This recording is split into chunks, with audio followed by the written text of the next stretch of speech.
Ohio Political News, the podcast show in living color as always. So it's good to see everybody out there. Get that stuff out of here. Yeah.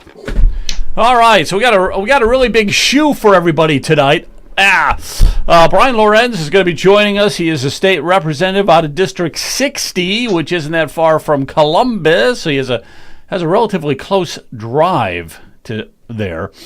But we'll be talking with him about the budget, about the Reins Act, other legislation stuff that he's put together. We'll talk about some property taxes, as always, and we're going to talk about issue 2. We got a lot on our plates here to talk about tonight. Brian is with us. How you doing, Brian? Good to see you. Doing great. Welcome. And Jonathan is with us again tonight. Good to see you, Jonathan. Hey, everybody. All right, Jonathan.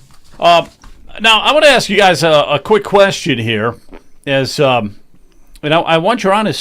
I want an honest answer here. Maybe you guys saw some of that stuff with Trump. Trump was out there as the Pope. Did you guys see any of that? Let me just see if I can pull it up here real quick for you. But okay, is this in bad taste or not? Now, this was. The Democrats are going crazy about it. Trump is not supposed to be saying he's going to be the Pope. And they don't like it. I think he looks that is very dignified picture of him right there. Very dignified. I know it's, we're just having a little bit of fun with it and stuff like that. But did you guys ever wonder about what it might be like if Trump actually became Pope? I don't know if you ever thought... This is him at the Vatican, man. This would be him. I don't know. This is almost like a dream come true, I think. You got the McDonald's, and you also have Elon there in the corner. And he's got that trash can. He's one of the Cardinals. Yeah, I love that. Yeah, he's one of the Cardinals. I love that trash can there with the fake news. Look, it's got CNN and stuff in it. And here's performing an exorcism using a MAGA cap. Here he goes. That's a great video. I love the music too. Yo-ho. Yeah, all right.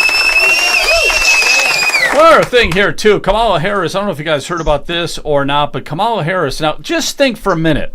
Just think for a second. This could be our president right here. Okay? This could be our president right here. Scary thought. And Tim Walz could be our vice president. Huh? Tim Walz could be our vice president. president. I don't want any talk of that's like a horror movie. That's would be an concept. Yeah, an absolute frightening concept. With her, that right there. Look at that. That would be the president of the United States right now, and Tampon Tim would be the VP. We'd be in a heck of a lot of trouble. Now, she has said, which is kind of interesting, she said that she's possibly going to be running in 2028 for the presidency. She's got that on her list of things to do. She also has on her list of things to do to run as governor for California. She might do that instead. And then she said she might not do anything. She might say the hell with it. I'm going to get out of politics altogether. I got a couple other things here for X. I was reading this. Senator Rand Paul is saying that he is going to hold Fauci accountable for his role in the pandemic and the COVID cover-up. Okay? So Rand Paul, mighty Rand Paul, is going to hold Fauci accountable for what Fauci did. Do you know what that translates to, don't you? Yeah, absolutely. A strongly worded letter? Yes, all right. Strongly worded letter. That's exactly what that amounts to. And one last thing here, too, and I saw this on X, and I just got to bring this up. If you look at how all the phony polling that is going on, this right here, look at some of these numbers here. Even Fox News, they got Trump down 11 points from where he was. CNN's got him dropped down to 14. NPR 10.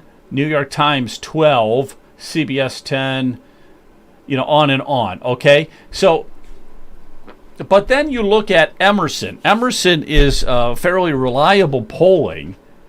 They've got him tied. In other words, he didn't lose anything. His approval and disapproval rating are, about the same, and then we've got Rasmussen, which is also probably the best. Rasmussen is probably the most accurate. They've got him up by 1. So the polling is garbage. You just throw it out because, on the one hand, you got polling that says Trump's down 14. On the other hand, you got the reliable stuff from Rasmussen saying that he's up 1 point. So I just thought that this is just too crazy. It's just too crazy. We are living. We're living in a world of a lot of problems here, and I don't know who's got the audio. That's you, Jonathan? You got all kinds of noise coming out of there, man. All kinds of. It sounds like you're in a rocket ship or something. Okay, so maybe you can fix that. I don't believe any of those, Joe. Those are just a waste of time, really. Yeah, that stuff is a waste of time. Without a doubt. All right, let's talk for a few minutes. We've got like I said, coming up at 7:30 in about 15 minutes or so, we got Brian Lorenz coming in. We're going to talk to him. But let's talk a little bit about what happened with you, Brian. Let's the property taxes and stuff like that. So you went to take a visit to the Attorney General's office. You did that, what day was that? Was that Thursday? That was Thursday, May 1st.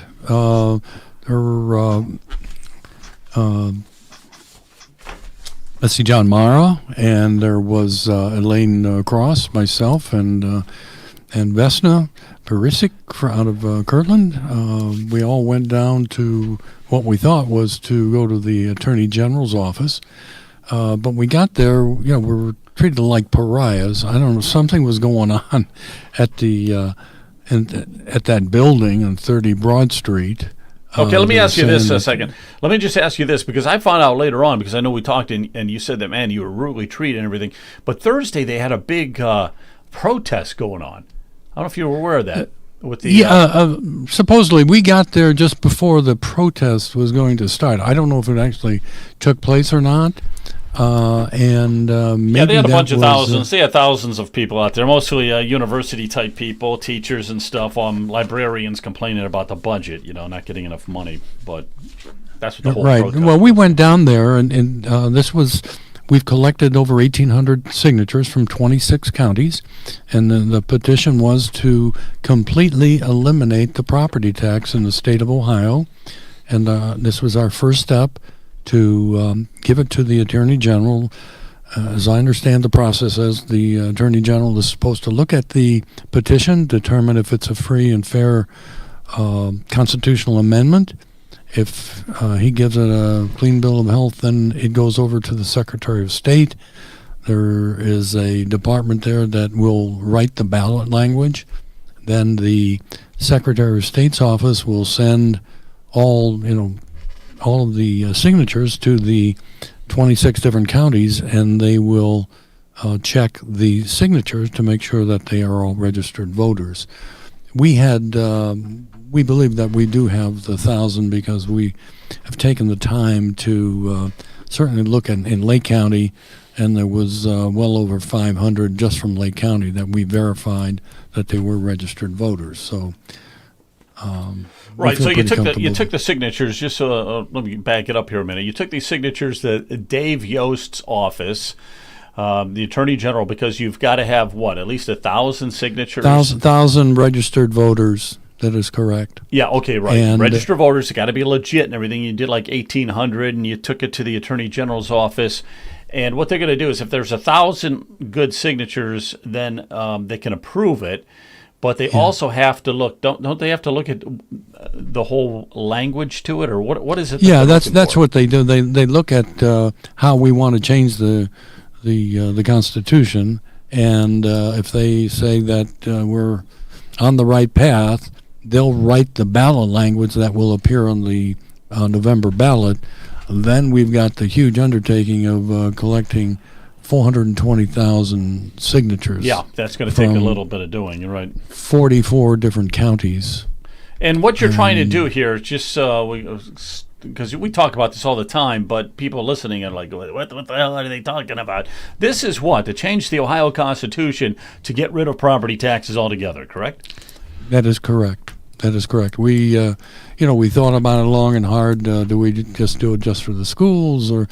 But the more that we discussed it among ourselves and with citizens across the state of Ohio, we said this whole thing has got to go for a variety of reasons. And it's not that we don't want to pay taxes. We will certainly pay taxes for the police and fire and the services that we use. We're just saying that there's no tax that should be tied to our home. Our home is the home ownership is the foundation of freedom and liberty, and it allows families to get out of poverty by the transfer of wealth from one generation to the next. But people, have been asking us, well, how are you going to fund the schools? Well, there's no problem in raising revenue in the state of Ohio, if whether we make it an income tax or a sales tax or some sort of combination, or the state has to step up and they've got to come up with a new taxation system. If the state, sends money to the school districts, and the school districts, want to raise more locally, they have the ability through an income tax that's already on, as part of the law. They can do that.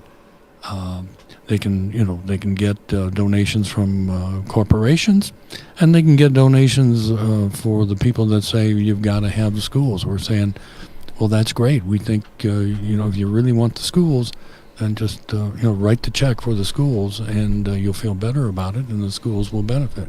Yeah, I like what.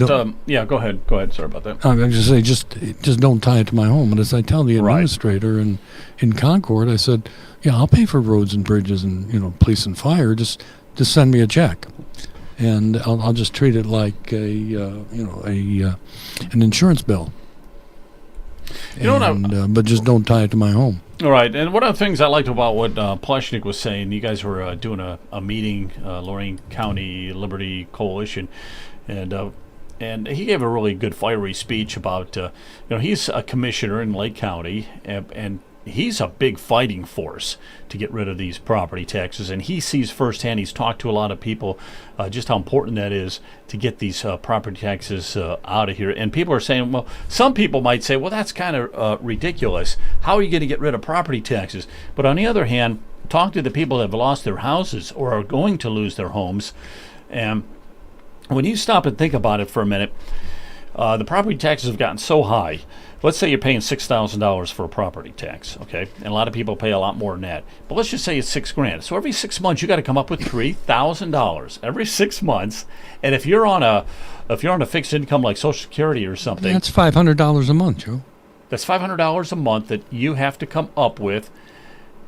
In addition, now if you are just living off Social Security, let's say you don't have a pension, you don't have anything else, you're just living paycheck to paycheck. You're paying your utility bills, if you can and you're getting by, and then every 6 months, boom, another $3,000 you have to pay. And some people just cannot do it. And if they let that slide, then 6 months it's $6,000, and they're breathing down your neck saying, we're going to come and take your house. This is why the other thing Pleshnik said that makes so much sense is that we don't work for the government. The government works for us. And that's what people have forgotten. The government is our servant. We are not the servant of government. So if there has to be a belt tightening, if somebody has to do something without, you have to do without. It's not the citizen that has to do without. It's the government that has to start doing without. See, we have to flip the table. I agree 100% in that there's no checks and balances in our system. The generation of revenue is not the problem, for the state. They'll come up with some type of tax. The problem is the lack of control on the spending in the schools. Again, the schools are taking 60 to 70%, depending on your taxing district.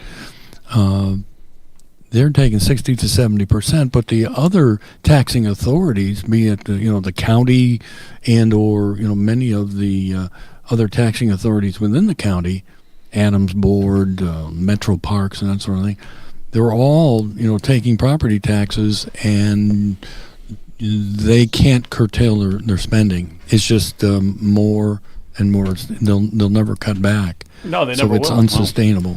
No, the last thing they're going to do is cut any of their. So they need a cost of living increase, right? At our expense. They need to hire more people and create more projects at our expense because it keeps upping our property taxes. People got to understand, when the government becomes too costly, which is what's happening now, it's too costly, then you have to start eliminate some of this government, the programs. They got to cut staff. They got to get rid of people. They got to get rid of projects. Maybe some of the schools have to shut down. That has to happen. There may It's be gotta consolidation of schools. Yeah, consolidate But the also, schools. Joe, the property tax is the most expensive tax to administer. When you think about all 88 counties, they have auditors, they've got treasurers, and they may not be needed, and certainly the staff at the state level. And look how many millions and millions of dollars they pay for property appraisals, and how much they pay in legal fees and fighting the commercial industry and the industrial sector, and also the public utilities. They're always looking for reduction in their property taxes, and then that falls back on the homeowners. So there is a tremendous cost throughout our system, just trying to maintain this property tax system that they have, and it's not sustainable. No, absolutely not. Not sustainable. Because the argument, the statement that we make, any tax that causes a citizen to become homeless is immoral, and we're going to see more and more people become homeless. They're going to lose their homes because of these property taxes. Well, we have to stop that, though. That has to be stopped. It as I've been saying, we've got it all backwards. The government is our servant. When the government is too expensive for the citizens, then the government has to chop. It's parts of it got to get eliminated. It goes. It's not the citizen that has to keep tightening the belt. It's the government. We're going to have to change the mindset of our state legislators, because there's many of them, and many of the county auditors that are saying if a senior cannot afford their home, they should sell their home and move into an apartment. No. Now, that's pretty harsh reality when you've got your legislators with that mindset. Well, there's also a connected, deeper issue. Yeah, those legislators got to hit the road is what it is. Those legislators got to get out of here. Yeah. Yes, John. We got to get rid of those. Well, first of all, May the 4th be with you. We got to say that because it's May 4th, everybody. Okay. Thank you. The next is, I have a couple of things that I want to say, but piggybacking on what Brian said, there is, I think, a lack of understanding about the role of government at the societal level, and it's critical. Oh, yeah. We need to do Correct. a much better job of defining the role of government, because what we have is an inverse dynamic. It's completely broken. We have government systems that by overtaxing are destroying lives. And then at the same time, we have government using these media outlets, supposed news, the legacy media, to say that the problem is they're communicating to the public that the problem is there isn't enough government, that these people are homeless because there aren't enough government agencies, and it's completely backward. It's a self-fulfilling downward spiral of overtaxation causing problems, and then society being told that if only we have more government, then the government can step in and fix the problems. It's ludicrous. And for instance, when we have people kicked out of their homes, there are people out there that think, well, that's what these HUD agencies and this agency and that, if only they had more money. Well, meanwhile, these are multi-billion-dollar agencies with layers and layers and layers of all these administrators with these high salaries. If they weren't there, I don't think that the homeless people would be homeless to begin with. It creates the problem that it pretends to try to fix. So that brings me to a key point that I want to make. One, that is Doge, Ohio. Let's get back to that, because on Brian's point, we need better efficiency. We don't need more taxes. Clearly, that was the conclusion we arrived at decades ago. We don't need more money for schools. We're vastly overspending anywhere else for drastically worse results. We are overspending for roads and bridges and highways and infrastructure. We have so much money, it's ridiculous. We're just not spending it appropriately. And so all the money that goes into all the nonsense stuff, yes, we like to point out appropriately, CRT, DEI, ESG, and all the other leftist woke nonsense that just siphons off money. But that's only part of it.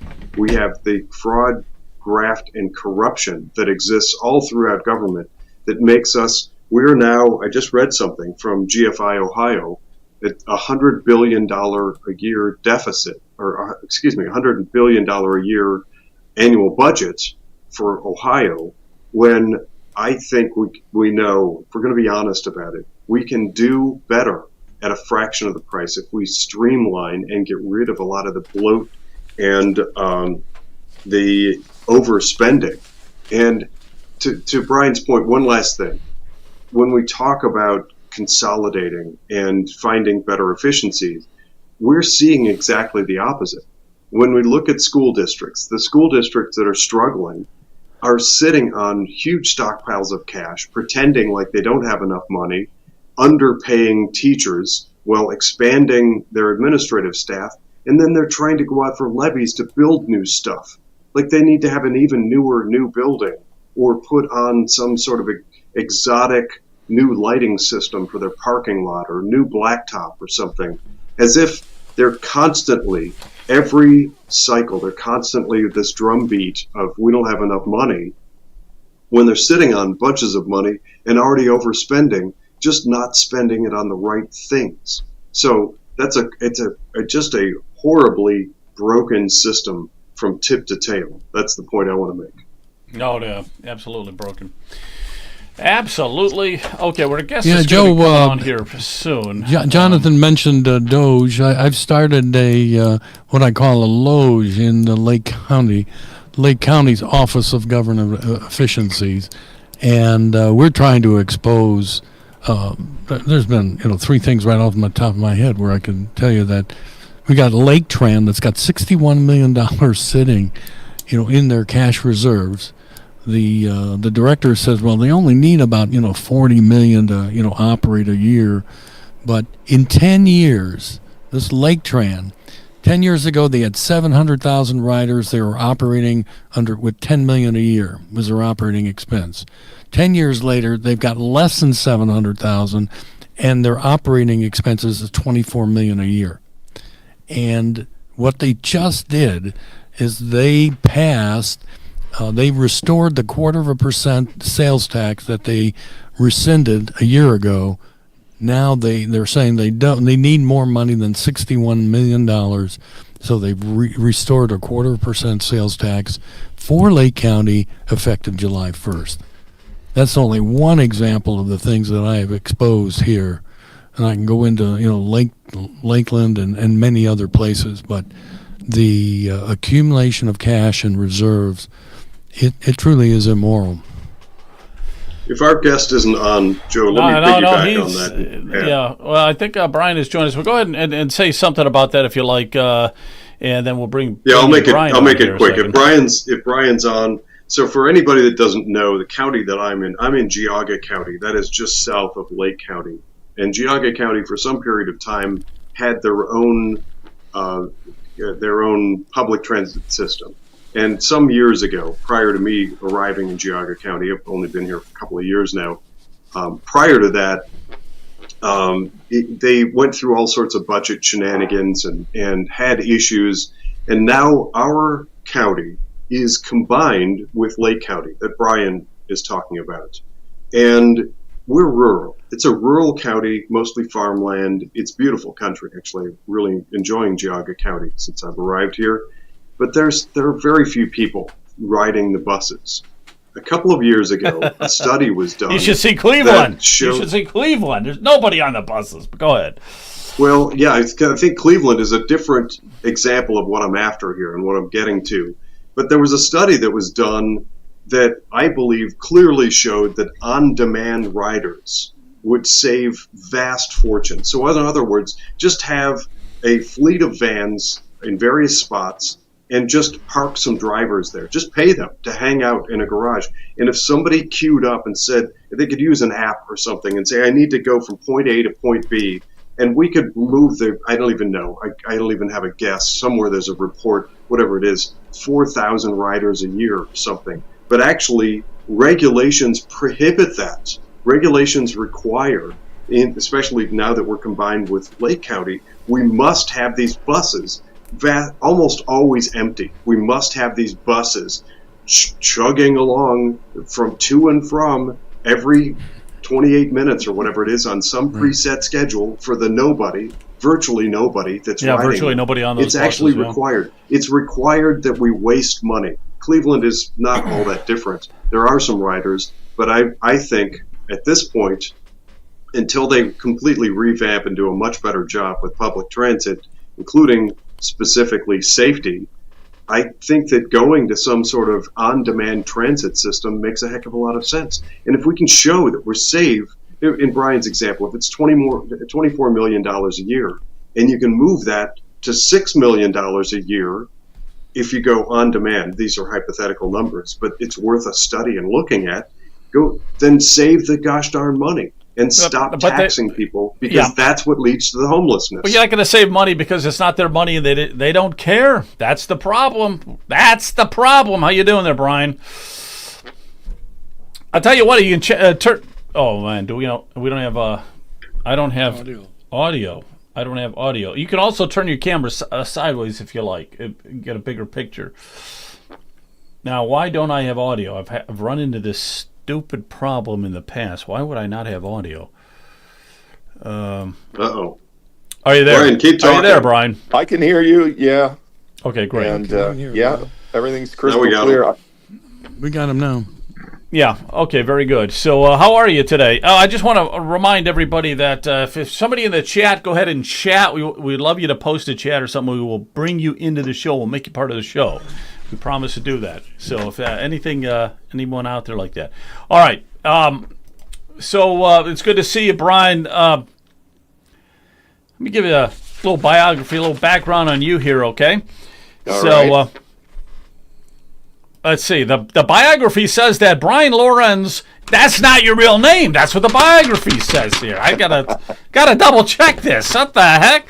All right. You're serving your first term in the Ohio House of Representatives, 60th Ohio District, right? That's correct. But you're right next to Columbus. Now, somebody told me, and it is probably phony information, they said the higher your number, the further you are away from Columbus. But you're right next to Columbus, and you have the 60th District, so that doesn't hold weight. Yeah, I actually have Columbus precincts in my district. So I do represent the Columbus part of Delaware County. You're right there. Okay, so Delaware, you live in Powell, right? Correct. You were the mayor of Powell. I was, yes. Wow.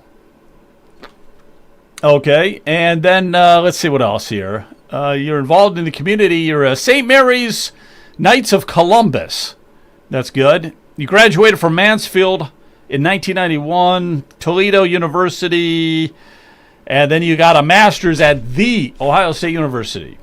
That's correct. And then you have a wife, Sue, a son named Henry, yes, and 3 girls that are all triplets. It's amazing. And it's their 20th birthday today. Whose 20th birthday? The girls, my triplets are. Wow. Hey, happy birthday, girls. 20.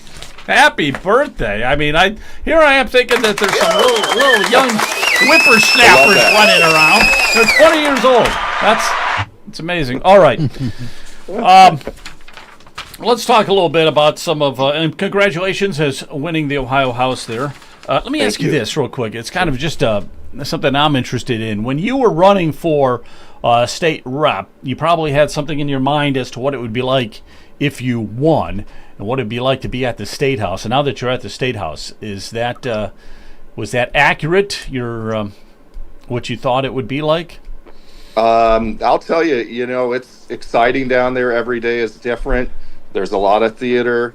It's very intense. And when I walked in there, it was a little bit surprising to comprehend everything that was going on. But I've adjusted quite well, and I feel like I work very well with my colleagues and getting a lot of good stuff done for Ohioans. So. Very good. All right, let's talk about, if you don't mind, let's go into the Reins Act. I'll talk about that Sure. first, okay? Now, you're going to have to help me out a little bit, but you and Ron Ferguson are working on the Reins Act, correct? That's correct. Okay, so it's also known as House Bill 11? Yes. Okay, it's also known as House Bill 11. It's to, okay, let me just say what this is here. So the Reins Act is, you're tired of unelected regulators making the rules, all right? And that it's a pivotal piece of legislation to check state overreach. State overreach. Now, here's what I think it's about. You tell me if I'm right or wrong, but I think my understanding is the Reins Act is that you have these boards and commissions that are filled by usually people that the governor selects, okay, whoever the governor is. In this case, it would be DeWine. So they would fill up these boards and these commissions with their friends, you know, in a way. I mean, if it's a medical board, they all have to be medical practitioners, but you can find and pick and choose. Like on this medical board that we have, this is what I was looking up, you got podiatrists on there that were telling us about COVID-19. And I'm trying to think, well, wait a minute, you know, you had podiatrists telling us that, you know, we have to wear a mask and we have to stay 6 feet apart and everything like that. So these boards and commissions can wield an enormous amount of power, okay? And they bypass the legislature. They bypass you guys, and that ain't right? So am I hitting it on the money at all there? You nailed it. Yeah, All you right. nailed it. And you used COVID as a perfect example. You know, the night before the governor shut everything down, my wife and I went out and, you know, had dinner and got away from the kids for a little bit. And we sat there and looked at each other and said, this is going to be really crazy. We don't know what's going to happen, and our lives are never going to be the same. And so exactly what the Reins Act does is it checks unelected bureaucrats from making decisions and policies where the legislature may have not implemented legislation to that effect. And so what we're doing is we're acting accordingly to add more transparency to any process and give the power back to the people, just as our founding fathers had wanted us to do. Where is it sitting right now? Is it on the verge of becoming law, or is it just sitting in committee? Or We're in committee, and we should have one more hearing for that, and hopefully we'll have it on the House floor in the next couple of weeks.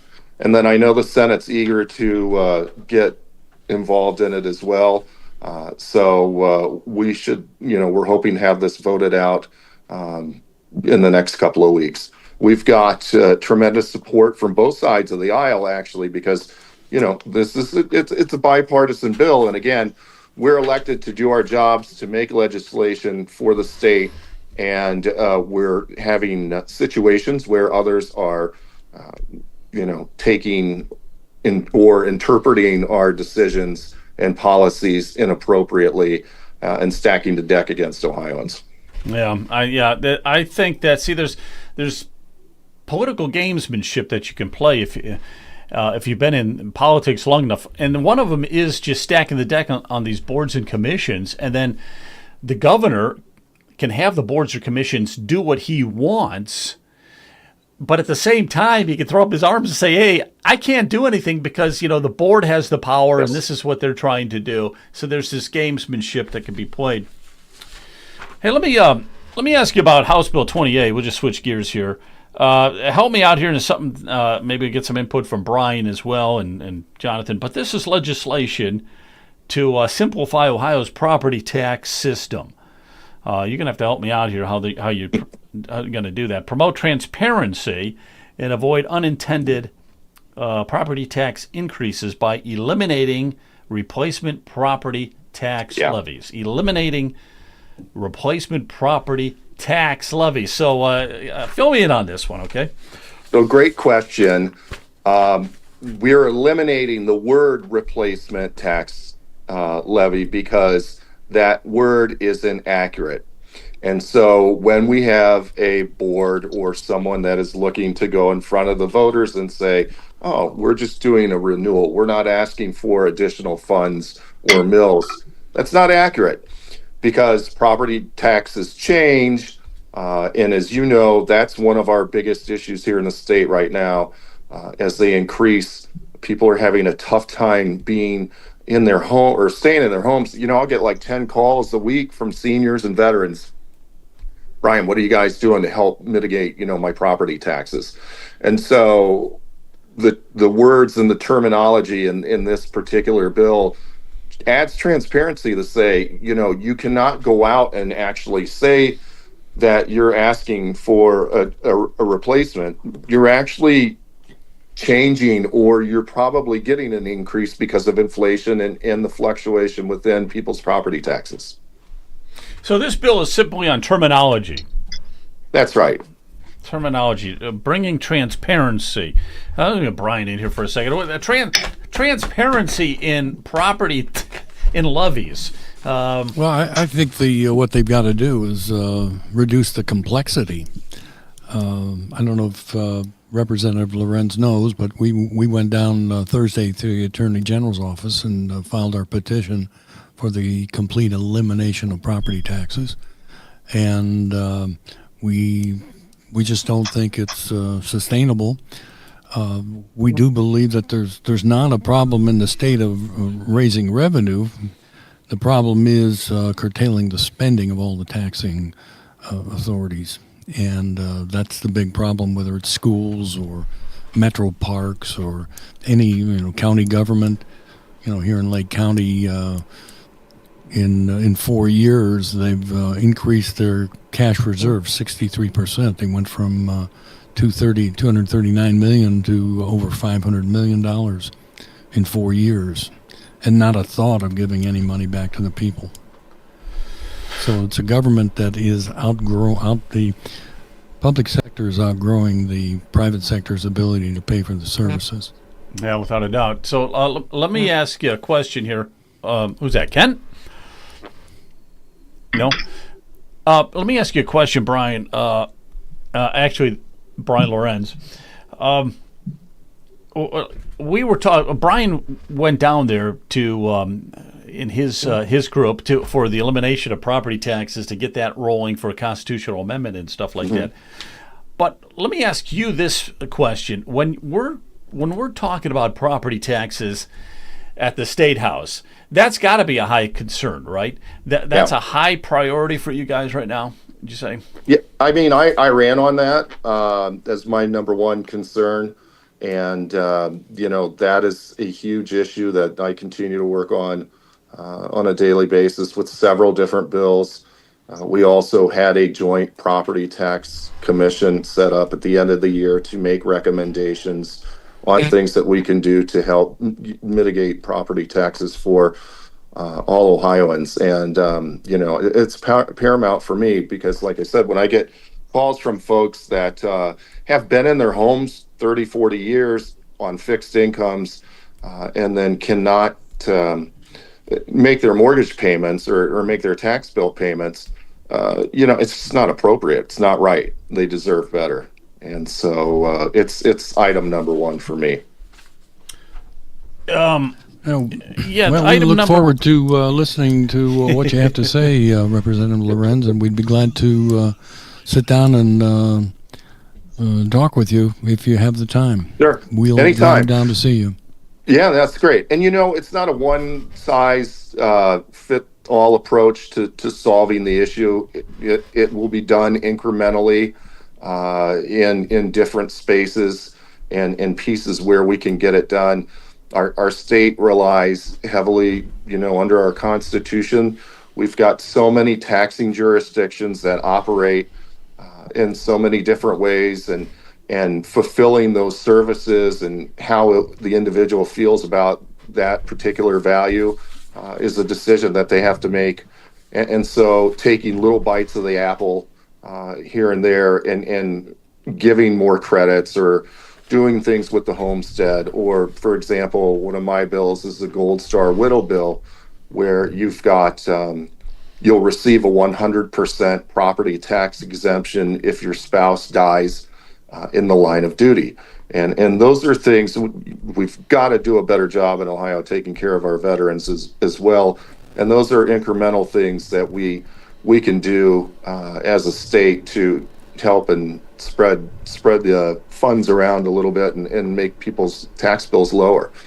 You know, people will say, hold on a Representative second. Lorenz, the issue that we have when we have spoken to the representatives, what they have told us in no uncertain terms that they don't believe in carve-outs for anyone. If there's been a standard or universal statement, it has been they don't believe in carve-outs. Yeah, and I hear that sometimes too. But I would just say, you know, my bill in particular passed the House last year 90-1. So, and that might be considered a carve out. So, I know there may be some trepidation on some things, but generally speaking, I think that we can get some of these smaller things over the finish line. You know, people say, why not just eliminate all these taxes and go to something, you know, all sales tax or related like that? And why can't you be more like Florida? Well, we don't have that sort of economic impact that state has with all its parks and vacations and things like that to spread the wealth. So we've got to get creative on the ways that we can make improvements. Well, the $100 billion a year budget, which maybe we could talk about that here in just a minute. But to me, $100 billion for the size of Ohio seems crazy. Seems incredibly crazy. Way too much taxation. You know, if you want to bring industry and you want to bring people to the state, let's lower those taxes everywhere. Right. You know, but instead, the whole mindset has been, no, we got to keep, you know, growing the government, and that's a recipe for disaster for states. But hey, let me ask you about House Bill 15. Just hop around here a little bit real quick. This is one I think that you were kind of interested in talking about with the energy. Is that right? Yeah. So apparently, here's what I've got here. House Bill 15. It's a market-driven initiative that will improve affordability for consumers and increase energy generation, resulting in a more reliable grid. Let's see what else here. Ensuring access to reliable, affordable energy. So those are some of the things that House Bill 15 is doing. So maybe you can explain it to us a little better there. What's up with this House Bill here, this 15? No, it's removing, eliminates many of the tariffs and it ultimately protects the ratepayers.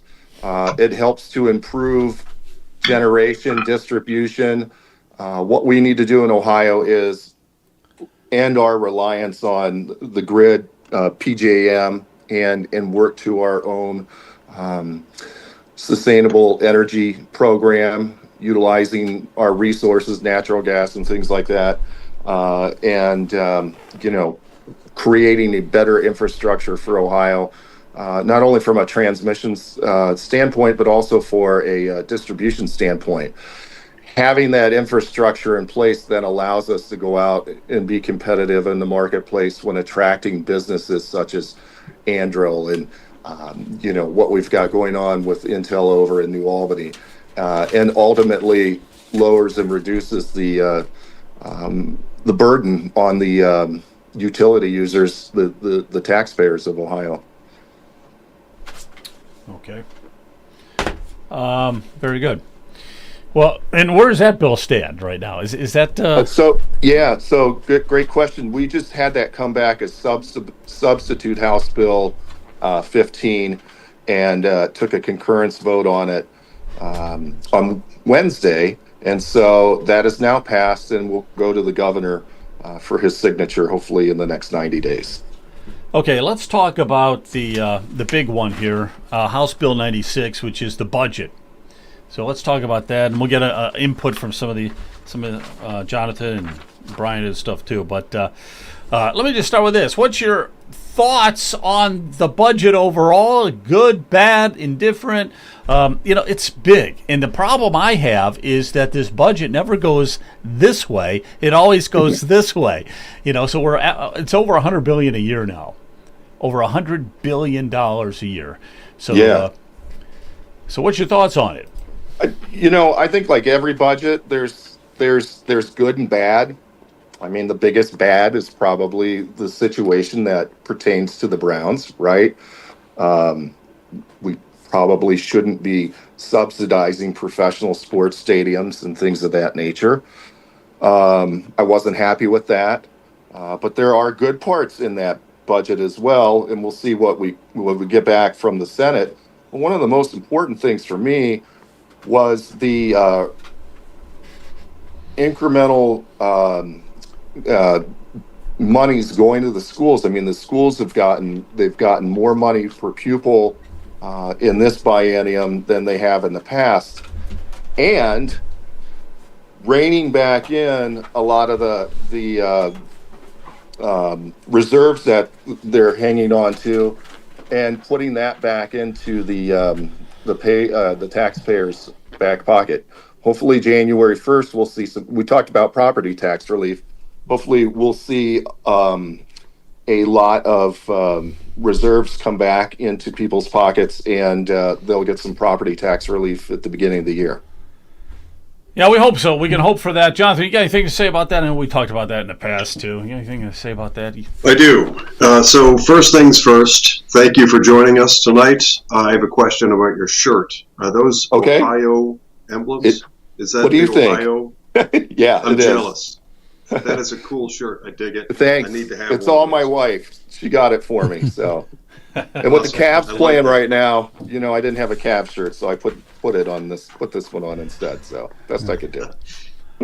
It's right up my alley. I love the style. Thank you. So a couple of things, kind of somewhat in order of the conversation and comments that you've made.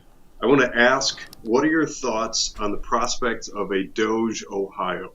I know it's a big open-ended question, but I'm going to lead with that and turn it back over to you. What do you think, Brian? Should we have something? Should we create our own Doge Ohio? Oh yeah, absolutely. And we're doing it right now. We have a Doge caucus led by Tex Fisher, myself, Ron Ferguson, and some other colleagues of ours in the House. And, House Bill 11 plays right into that as the highlighting, bill. So absolutely, we need to be looking at things and checks and balances. That's what it's all about. So. Well, let me piggyback off that for one second. Who's on the Doge team? You said you're on there, and who else? Tex? Yeah, we've Tex got Fisher? a number of Republicans that have signed up for that. Okay. Yeah. Yeah, but you don't have Elon. Elon's it's a pretty not good part group. of it. No, but we love Elon. Vivek supports what we're doing as well. He's talking a lot about not only our bill, but our Doge caucus. There's some other statewide officials that have been really interested in what we're doing, and so it's just a time for us to collaborate and talk about things that we can do to mitigate costs and return power back to the taxpayers. All right, so I've got some things to build off of that, but I see that we've got a question that's come up here. I'm going to suggest, Joe, that we defer to our online guests for any questions. Oh, so let's do this real quick. I'll come right back to you. All right, so let's. This is going back to a previous question, but how exactly does the Reins Act achieve what it's supposed to achieve? I think they're talking about the Reins Act. Yeah, I think they are too. I saw that. I'd go back to the COVID example. That rule that was implemented by the governor would not stand today if we had the act, because it would require legislative approval. And so that's one of the best examples that I can give. Another one would be if there was a funding request over $100,000. That would come back to us to sign up, the legislator to sign off on. as far as allowing that and checking that purchase or program or what it might be. So it really brings the checks and balances back into scope with not allowing the unelected bureaucrats and what I call the fourth artificial branch of our government, the administrative government, having too much power. Yeah, gotcha. Very good. Yeah. All right. Thank you for that. Sure. So, in effort to try to keep things somewhat sequential, at least, or actually, maybe I'll just jump around a little bit. One of the last things that you said was about the 30% reserves. The concern that many people have, including myself, is that these institutions, schools included, are going to take a use it or lose it philosophy and just burn through the money rapidly. What, if anything, are you seeing or could you imagine putting in place to really hold their feet to the fire and make sure that excesses above 30% reserves actually do come back to we the people? And I don't know, Joe, if you want to go back and forth, but I do have a couple of things I'd like to run through. Well, let's let Brian answer that. Guest to go. Yeah, let's let Brian answer that. That's fine. That. Yeah, give him a chance to answer that. So, the 30%, boom, are they going to either spend it or they're going to hide it or they're going to put it under their mattress? Or what do you think? I mean, is it really legit? I think it's legit. I think it'll be refined in the Senate part of the in their process within the budget. So I guess I would say stay tuned. But conceptually, I think that it works, and it's something that we felt was important. These, and not just schools, but everyone else. They can earmark things, but they're not the banks. And so there's got to be some sort of check and balance here as well to make sure that what we're doing has transparency and is the will of the voters. Gotcha. Okay, so getting back to the idea of Doge Ohio, and thank you for the highlight on our representatives that have elected to get involved, and hats off to them. I think even just taking the step in this environment of associating with a Doge Ohio effort is significant and to be applauded. However, I do suggest that in this political climate, actually doing the work of a Doge is probably a political career ender. I'm sorry to say it, but in my perspective, the best possible outcome or the best solution for a Doge Ohio, because I am of the firm belief that there's massive bloat in our budget, is some sort of outside source working maybe indirectly with those office holders or a group of people that candidly are willing to thumb their nose and say, I don't care. I'm going to do what's right for the state of Ohio, because it's a tough climate that we've gotten into. And nobody, yourself included, and Rep. Ferguson, nobody there is responsible for where we've gotten to, because it's taken us many, many years to get here. However, where we go from here is ultimately the responsibility of each of you who have been elected to office. If we are going to be successful at a really significant gutting of these, we know the outcome. You can see what's happening with Elon Musk and those coders, they call them the kids. They're being attacked viciously. What do we do? What can we do to bring in outside resources or whatever we need to do in order to really make significant impact on our state budget? Yeah, I think it's a great question. My answer to that is, and I can only speak for myself, so it's my job to recognize the inefficiencies and the overspending and make suggestions and recommendations.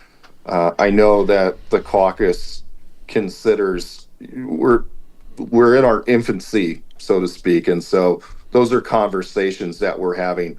What will be the most impactful way for us to utilize resources to get things done, just as you asked? Yeah, I mean, it's a good point it's a good point, because if you bring in an outside source like with Elon and Doge and stuff, they can plow through it. But if you're already on the inside, if you're a state rep or something, it'd be like Congress. It'd be like saying Congress doge the federal government. It would never work. It's never happened. But but I can see where it's going to be tough for you guys to get a lot of work done.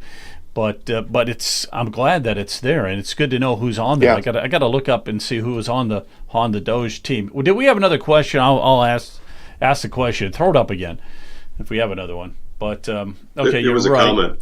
All right, Tex There was a Fisher comment. told his constituents he is involved with that, and he feels he may not win another election. I hope that's Well, not the case. I mean, don't know. we've really got to push. I think that's maybe overblowing it at this stage. I mean, if you guys were just like doing what Doge is doing and peeling back the onion and stuff like that, maybe. But right now, it's just a group, and it's a large group, and you guys are all pretty. There's some very influential people on that group. So I don't know if I really see Jim, that happening. But I'm sorry to interrupt, but at this point, with the massive public sentiment in favor of Doge, I think the opposite is true. I think that the reps that are willing to get out there and not tiptoe, the reps that are willing to go way out on a limb, and it's political danger. That is definitely, we have to acknowledge that. If and when we see representatives doing that, it's up to us. And shame on us, Ohioans, if we don't massively reelect those people. That's where the grassroots, we need to hammer back at. We know that they're probably going to get attacked by the leftist media, but look at leftist media. They're dying. Nobody's really paying attention to them. They're down at like 38 to, I think that's CNN. Their legacy media is dying. We, I believe, can fight back. If we can find the reps to get in there and really put the hammer to this thing and work Doge-like, I suggest that it's our responsibility, including those of us behind Ohio Political News and everybody like us, to rally around those people and make sure that they do get reelected. Yeah, we would support them tremendously. But go ahead, Brian. Well, I was just going to say, Jonathan, I'm not, again, for me, I'm not afraid of losing elections for doing the right thing. I'm only here as long as God and the voters have me here. And so I will continue to focus on building those efficiencies and doing the right thing. It doesn't bother me when, certain comments are made like that, because it is what it is. I'm not doing my job if I'm not going out there and working on these things and trying to make our environment better. So. No, that's absolutely right. Hey, let me ask you one last question here. Okay. Ohio votes Tuesday, issue 2. Okay, issue 2. I'll tell you what. I'll give you the choice. Issue 2. I'll give you the do you want to talk issue 2 or do you want to talk the Browns Stadium? Which one? They're both pretty loaded questions. Yeah, pick one. Pick one. Which one do you feel more like talking about? Yeah, Browns? well, I would, issue 2 is interesting, and I didn't vote for it on the floor. I would say that one of the things that concerns me is that the point system and how it qualifies different projects. It may put a project that isn't going to be the most beneficial for the state in front of another one because of the way they're ranked and brought forth. And so that kind of gives me pause and a little, the lack of clarity and not having a clear answer on how something's going to go always puts me a little at uneasy feeling. And so that's why I didn't support it on the floor. And let me ask you a question associated with that. I think I was only about 1 of 5 no's on that. So really, everybody's saying vote yes. Why are we going to a thing called bonds? Why do we have to issue bonds when we have a $100 billion budget? That's my biggest. And the transportation. You're part of the transportation committee. How big was that? I mean, that was built. Was that like $10 billion or something? Yeah. Okay, so that's covering a lot of these very issues and stuff. And what's the deal with this $2.5 billion in bonds, and you're only using what you're using $250 million a year, I guess, on it. But anyhow, any thoughts on that? Just to clarify anything. I mean, just with bonds, the ROI is always looking very good long term, but there's always some there could be a situation where they don't pan out in the market, and we could probably find more money in the budget for things than going out and bonding and living in uncertainty for 30, 40, 50 years. Yeah. Brian, you got any last? You got a last question? I do have a question for Representative Lorenz. With President Trump eliminating the Federal Department of Education eventually, what impact will that have on the state? And I understand that the state Board of Education has been overhauled by Governor DeWine. Is it your first question is, what do you think the role of should be for government in education itself? What is their role? And do you think that schools are experiencing mission creep? I see that in Lake County, that schools seem to be doing more than just the 3 R's these days. It's everything from mental health and dentists and in the schools. So I see mission creep, which increases the cost. So I would answer it like this. I'm a huge believer in school choice. And on top of that, I feel that the parents are the best decision makers for where their children should go to school, whether that's homeschool, whether that's public school, Catholic school, and have those decisions. And we've had to put, to sort of answer your second question, legislation in place to define curriculum a little bit tighter, to make parents aware in the public schools when things outside of what I also call the 3 R's may come into play, and have that conversation.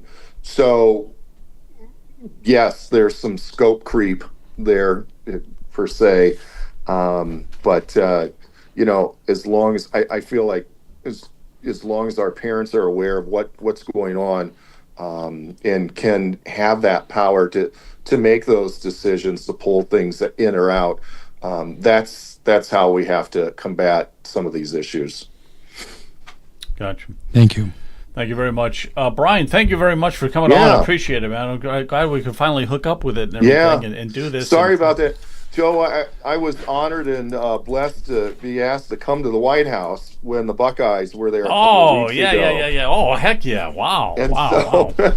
With a couple of my colleagues here. And so to be with the president and, see the guys and interact and just be involved in that whole process and spend time in the vice president's office. It was a huge blessing and an honor, and one I'll never forget. So, that's amazing thing too, Ian. Well, thank you very much. And you're a big Buckeyes fan, I take it, right? You better believe it. Yeah, of course. Yeah, all the way. Buckeyes all the way. So I think they're going to do really good this year too. I think so too. It's really great that we got to see the players interact with President Trump like that, and see him on that human scale, so to speak, and see them relaxed and see some of their photographs and, having a good time in the White House. And I think that's really, really important that our young people get to have those interactions with people in higher offices and whatnot. And, really just not necessarily get to know them, but understand that they're real people too, and just have that connection. And that was really satisfying for me as well. So I enjoyed that very much. Yeah, well, thanks. Thank you again for coming on. And hopefully we'll have you on again sometime in the near future. And I love having state reps on. I like to get a little bit of insider information, so it's good. So thank you Anytime. again. God bless you. Take care. Thank you, guys. Thank you, Rep. Lorenz. Thank you very much. Night. Have a good night. Thank you. Bye. Have a good night. Thank you very much. Oh, that was great. That was very good. Leonard has joined us tonight. I've got to bring... Hey, Leonard, how are you? Let me just see if I got the audio for you, though. I don't know. I might have to fix the audio. Are you out there? Keep talking, Leonard. Yeah, I'm out here. Okay, got you then. Okay, hey, what's this say? Mama Linda, I'm voting no on issue 2 to allow these reps to go back and fix things then place on November ballot when most people vote. I think this is BS. That something this important is in a primary election. Yeah, I think that's a really good point there, because issue 2, they're putting it on the ballot. No one hardly knows that there's even an election coming up on Tuesday. It's going to be small voter turnout. It's going to be in their favor to get it passed. Issuing bonds, $2.5 billion in bonds, so that they can play with the money. It's like a big slush fund. Even Representative Brian Lorenz was saying that there's not a lot of transparency where this money's going to go, who's going to get it, which districts. The whole thing is just kind of shady. The whole thing, and when you have a transportation bill that's $10 billion, and you got a budget that's $100 billion for 1 year, you think you might be able to find $250 million somewhere for these projects instead of issuing bonds. So that's a big part of the problem I have with the whole thing. All right. Let's see here. Let's go. Kent, you're out there, right? Yep. Okay. So, Kent, give us a quick commercial, and we got to promote ourselves Joe, here. Got to promote ourselves. Yeah, right. First off, I know you're planning on live streaming. We're really wanting to cover as much as we can. We got a lot of ways to do that. I know Brian's been covering a lot of stuff, but I think you're planning on going down to do a meeting the on State Central Friday? Committee. Yeah, go ahead and share. Yeah, all right. So anyhow, State Central Committee is coming up on Friday, and that's something we could talk about here real briefly as well. So they want to push for endorsements, but the long and short of it for Ohio Political News is, I'm definitely thinking about live streaming it. So we will promote that and live stream that. A lot of people would like to watch that, and the media is allowed to videotape it and stuff. But it should be interesting because Vivek wants the endorsement in the worst way. John Husted wants it. I think John Husted will get it, but Vivek wants it. I think Yost will definitely be there. He's going to try to stop it, the whole thing. So that's kind of what I'll ask these guys in here in a minute. But is there anything else, Kent? Yeah, no, we definitely want to promote everybody. We're on. We want to thank everybody on Rumble, because Rumble is helping us very, small amounts, but it adds up. We do, I forget to mention this all the time, we have a 24/7 stream. The more you can watch, even if you cannot support us, by just watching us, it supports us. And I know you see ads coming up at the beginning of the live stream. That helps us. So just skip it, and then you'll pop on. We'll pop on. We do have the 24/7 running. You'll be seeing this podcast coming up shortly after on the 24/7, and we do have other ones. We just want to also, if you're on Facebook, make sure to go down in the comments and as you're watching, click on the stars, and you can support us that way. You can also support us over on Rumble. If you hit the little $, you can support us there. Or if you want to pay forward, there's a little gift box on the lower left corner, and you can support someone else by spending a little bit of money there to support us too. So, and then also you can subscribe to our channel for a couple bucks a month, and we appreciate that. Make sure to also like us and share. It's not just liking and following, it's actually the sharing that is the most powerful part of getting it out there to all of Ohio. But make sure to check us out. Definitely the 24/7. And thank you to Rumble, YouTube, Facebook, X, all of those we're out there. And so for anyone that's looking to, get your word out, we are out there on all the different platforms. So we are looking to, any kind of endorsements or sponsorships. Reach out to Joe at ohiopoliticalnews.com or me, Ken at ohiopoliticalnews.com, and we, will definitely talk with you about promoting on the show, on the 24/7. Thank you for all the support. Yep, absolutely. Yeah, we got Joe, did you hear that Marcel Stribich is going to be running for Secretary of State? Yeah, I did hear about that. Yeah, yeah. And I did get an invite to go to his fundraiser, I guess, and I'm thinking about live streaming that event for us. Yeah, absolutely. Oh, that'd be great. I'm pulling for Sturbich. Yeah, anything, all that kind of stuff. I definitely want to start live streaming as much as we can. So that's a lot of fun. It's something exciting about seeing an event happening live as opposed to watching it pre-recorded, and taped or whatever. And that's why I was saying when you went down to see the Attorney General, I wish you were live streaming, because it sounds like you went through holy heck, and it would have been a lot of fun to see it as it happens and stuff. But anyhow, we want to start live streaming. If Strubich is doing something, I think Pleshnik is talking on the 14th at a Parma Republican group on property taxes. I don't know if you know about that or not. Brian, if you're part of that group or not that's talking, or maybe it's just Pleshnik by himself. But I'll have to ask him about it. Yeah, ask him about it. So that's that's going to be happening on the 14th. We'll be try to live stream that. To put this thing into perspective, first of all, I am among those advocating for no endorsement. I don't think that the Ohio Republican Party should be doing endorsements, especially not this early. Let the voters decide. Take a seat, gentlemen. That's what I suggest, ladies and gentlemen, of the Ohio Republican Party. Don't rush into this endorsement debacle. I don't think that you should be chiming in. This thing needs to play out more. We need more information. We need to hear from people like Husted and Vivek Ramaswamy, etc.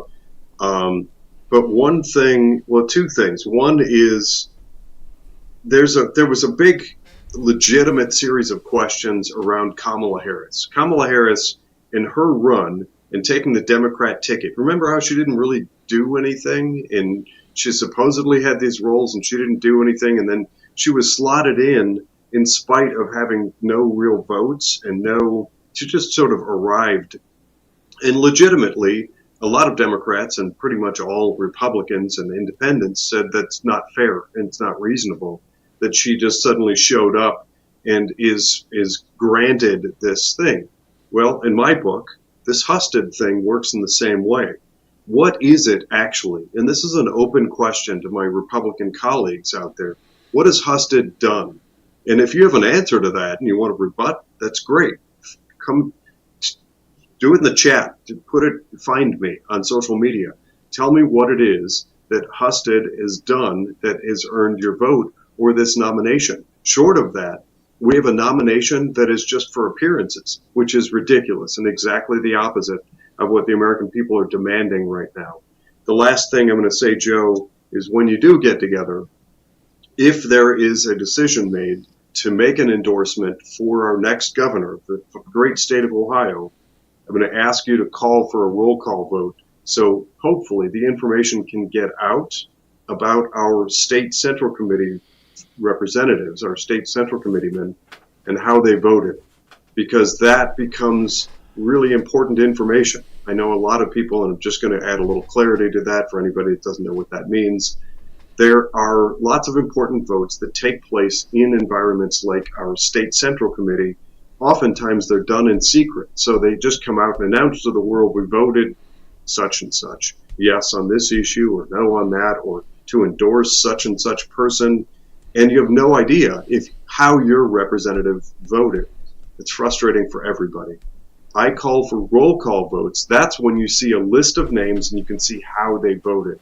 So Joe, you'll be there, and either remotely or in person. I'm going to suggest that if that topic comes up, you and somebody else prepare ahead of time to call for that roll call vote so we know who voted how on the issue. Mm-hmm. No, that's a good idea. Yeah, there's no reason we should do any kind of secret ballot voting. I agree with you 100%. Just let everybody know how you vote, we'll see how that all plays out. But I want to get Brian. Let me ask you a question here. What do you think about the early endorsement? Is it way too early to endorse somebody? I'm more concerned with Vivek Ramaswamy. I'm not so concerned with John Husted because I don't think anybody else is going to jump into the ring, and that is going to be millions and millions and millions of dollars. That election. It is probably the second or third most important Senate race. And the amount of money that'll be pumped into it is unbelievable. I would agree with Jonathan in there regarding it's too early. I would like all of the candidates to get out and actually talk to the people so that people can make up their own minds and not just be swayed by he's a Republican and he's got the vote of the Central Committee. I'd like to hear from everybody. So that's my stance on it. Yeah. Well, it'll be interesting. I know there's a lot of pressure. There's been a lot of arm twisting. I have talked to Ramaswamy a couple times. He's called me. He's calling all the committee people. He wants that endorsement big time. But he's already wheeled in. Let's just talk about this for a minute because it's not like he's just a nobody. He's got Trump's endorsement. He's got Elon Musk's endorsement. He's got a lot of people from Congress and the Senate, but here in Ohio, he's got the majority of state representatives already that have endorsed him. He's got of Republicans. He's got the majority of the Republican state senators who have endorsed him already. You got LaRose who's endorsed him. You've got Sprague. And also, Ramaswamy has been just hitting the Lincoln Day dinners. I think you went to one yourself, all over the place. He is like the hot card right now, people. So this is where the arm twisting is coming in. So with all of that, do you still say we should put off any kind of endorsement? Yeah, I think I've already made up my mind. But Okay. I'm not influencing anyone, and that is, I'm thinking we need some new blood down there in the State House, and it can't just be a revolving door of the same players because they haven't really done anything, as far as I'm concerned. Yeah, we got to get some new blood in. All right, test 1 2 3 4 5. Test 1 2 3 4 5. Is this what you're referring to here? As far as some of the changing of the guard. So we have people like LaRose, who is now moving from Secretary of State to be the auditor. You have Keith Faber, who is now going to be he wanted to be Attorney General, it says, but I think he's changed his mind on that, right? What is Faber running for? Not Attorney General. Oh, no, he is. That's right. I'm sorry. He is running for Attorney General. And then we have Robert Sprague, who is going to run for Secretary of State. He was the treasurer. I think you see the problem we have here. These guys just keep swapping seats. Yeah, I tell you, my experience with Yost, last week, if that is an indication of how he treats people, I think he should probably move on to something else. Maybe be a lobbyist for some technical group or something like that. But he shouldn't. Brian, was it? I didn't get the story. Was it Yost personally or his office? Well, it was his office. We didn't get to see him, of course. He doesn't meet with the people, but when we went down there, we couldn't even go up to the office. The four of us went down there. They sent a representative. I think she was a lawyer, a constitutional lawyer. She came down and she picked up her package. I said, well, we've got to have somebody. She wasn't even going to sign for it. She was just going to take it from us. And we said, no, we want some sort of acknowledgement. We've been there and we've handed this to you. And so she took me up to her office, but I couldn't go into the office. I was only in, where the secretary was. And so I had to sit down in the chair in the waiting room. The girl went back in the office and did something. She came back, well, here's a signature that we've received your package. And I took it back down to our group, and our attorney says, no, we want a stamp that says the Attorney General has accepted this. And half hour later, they came back. They still didn't have a stamp for the Attorney General. It was very, very, very unprofessional, as far as I'm concerned, and not what we were expecting from the top official in the state. I'm very curious about this. Do you have any experience or knowledge of other similar proposals being delivered to that office and what normally takes place? So what I'm fishing for is if possibly you were treated differently or perhaps mistreated intentionally. I don't know how to answer that, Jonathan. To answer your question, I do not know how others. I guess I could have. I could reach out to the one contact we had.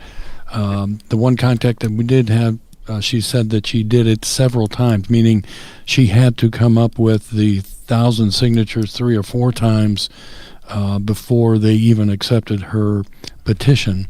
Wow. So they're not interested in helping the average citizen. I'll just tell you that right out front. They're not interested in going over and above. And even the law enforcement, treated us like we were pariahs. I mean, yeah, how dare you go there? We were trying to go back and get the stamp. They said, "No, you guys are finished here. You're done here. You're done here." And we're saying, why are we being treated this way? We're citizens. And they, just a comment on that, because, sorry, Brian, I didn't mean to step on No, go ahead. No, go ahead, Jonathan. This is an issue that's near and dear to me. It's an awareness that I've cultivated intentionally over the last many years. There is a growing and very inappropriate sense on the part of people that work in our state capital and certainly our U.S. capital that they are somehow some sort of elites or untouchable, and that we are some sort of groveling peons or something. And the exact opposite is the truth.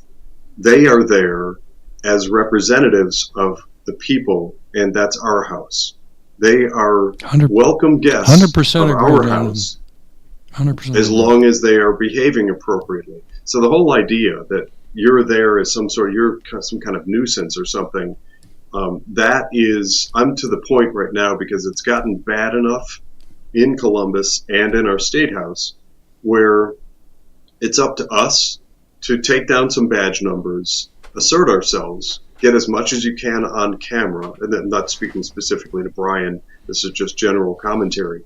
If you get a sense that that's the way that you're being treated, get every document that you can and work diligently to create some public sentiment in opposition. If we can get people removed from their post in law enforcement for misbehaving in that way, great, I'm all for it.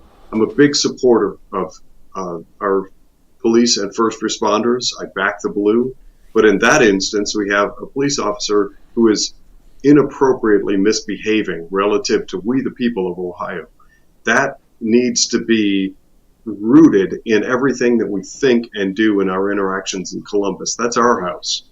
They're there at our behest for one job, and that is to represent the interests of we the people. That whole thing of like this facade that they put up, and then the difficulty of getting to them, and then feeling like we are invaders in their little private club. We need to jettison that and get rid of that concept immediately. That's my suggestion. I agree 100%. Absolutely. That's exactly right. You got to do that 100% because they work for us, and they don't realize that anymore. People don't realize this. It's like the government is the big beast, and we have to abide by whatever they say. It's supposed to be the opposite way around in this country. Okay, they work for us. And the other thing too, Brian, you got to go out and get another 1,000 signatures if he tosses it for some reason. There's something that he doesn't like about it. Now you got to go out and get another 1,000 valid signatures, which means like getting 1,800 or something, just so that you make sure that you have enough. What a pain! Wow. So keep us up to date on all of that. Please keep us up to date. And I would strongly suggest next time, just turn your cell phone on or something. Record anything. We'll get it on the show. Well, we do have 2 minutes. John Mara did take 2 minutes, but probably not the best 2 minutes. We probably could have done a better job. But when you're down there with the mission of trying to do the job of turning in the petition and hoping that you'd get some feedback from your elected officials, doesn't happen that way. As Jonathan says, they're looking at us as peons. Yeah. Well, my son had to call the Secretary of State's what did I tell him to call? Oh, Treasurer's office, I think it was. I told him to call the Treasurer's office because he had a question about his city taxes, and he's out in Dayton, and how the city taxes are more complicated than the federal taxes. So I told him, call the treasurer. They'll tell you. He called the treasurer's office. The phone just rang. Nobody picked up the phone. It just kept ringing and ringing and ringing. The secretary, nobody picked it up. That's the efficiency we have there. Then you had trouble with the attorney generals. It's a joke, okay? It's kind of a joke. I want to get Leonard. I got to get you on here. Thanks for joining us and stuff. Anything you want to say? Anything you want to say? I don't want to put you in a box. Oh, wait, 1 second. 1 second. Okay, go ahead. Go ahead. Can you hear me now? Yes. Okay. Well, you not supposed to hear me. I was just going to be a side Jonathan Summits because he was dead on. And I heard the representative speak. I'm amazed at how we don't even think about the word liberty and freedom. It just doesn't mean anything. And as soon as you use the word liberty and freedom, that should ring a bell to every citizen, whether you be a politician or whatever. But it just does not register. So, which tells me we have a lot of work to do. Yeah, and if we don't do that work, it's just going to get worse and worse. We're becoming more of a socialist country and everything like that. So, you have any final thoughts? I'm going to let you give the last word here, if you have any closing thoughts. We'll maybe try. Yeah, I just wanted to say, I just wanted to let you know that, like, regardless of what happens, during the first round of this, I'm going to go back again, and if I have to go back 3 or 4 times, I'll keep doing it. Because I'm committed to doing this, because I'm not thinking about myself. I'm thinking about turns out at least somebody can see what we're doing and ball. So the worst thing we could do is quit. So that's not going to happen on my watch. No quitters allowed. No quitters allowed. All right. I guess we'll wrap it up tonight if that's okay with you guys. Thanks, everybody, for joining us. I appreciate it. Thanks, Jonathan. Thanks, Leonard. Joe. Thanks, everyone. Good night. Yeah, everybody have a good night. We'll talk to you soon. Yeah. Oh, I got to play my Trump music. Where is Trump when you need him, for crying out loud? Oh, here he is.